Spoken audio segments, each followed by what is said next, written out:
Ustaz,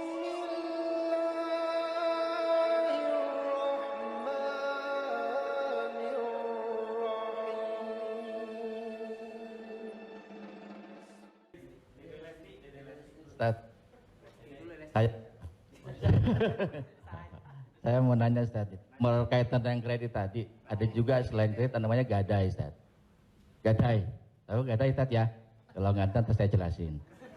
Biasanya zaman sekarang gini Ustaz, orang punya kendaraan, kemudian karena nggak punya uang digadaikan mobilnya misalnya Ustaz, sama orang itu. Itu termasuk itu riba atau gimana?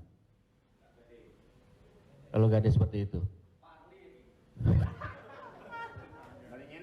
Imam yang paling tua di antara imam yang 4 itu namanya Imam Hanafi. Meninggal tahun 150 Hijrah. Suatu ketika dia berdiri di depan rumah orang. Ada panas terik, dia berdiri di depan rumah orang. Padahal di depan rumah itu ada atapnya dan ada pohon kayu. Lalu orang bertanya kepada Imam Hanafi, Imam Hanafi, kenapa kamu tidak mau berlindung di bawah atap yang punya rumah itu? Dan kenapa kamu tidak mau berlindung di bawah pohon kayu? Kan lebih baik berlindung daripada kena panas. Apa kata dia? Saya meminjamkan uang pada orang ini dengan sistem gadai. Maka saya tidak mau mengambil keuntungan dari dia. Ayyuma lahmin kullu qardin jarra naf'an fahuwa riba. Setiap gadai pinjaman kalau kita ambil manfaat maka itu berarti riba.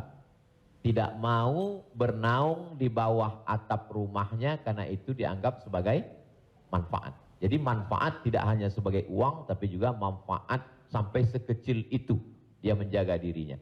Jadi gadai dalam Islam hukumnya boleh tapi jangan ambil manfaat dari gadai.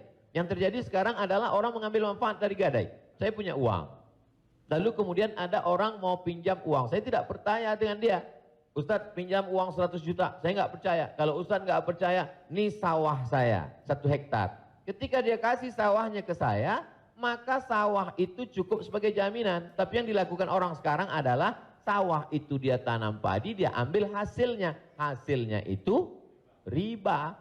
Maka sekarang orang kaya makin kaya, yang miskin makin miskin.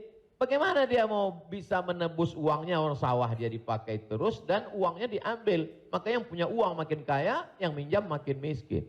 Padahal dalam Islam mestinya cukup suratnya saja dipegang. Kamu kalau mau garap sawah ini garaplah, nanti bayar hutangmu. Itu akhlak dalam Islam. Akhlak itu yang dihilangkan oleh riba. Riba ini sangat kejam. Allahu a'lam.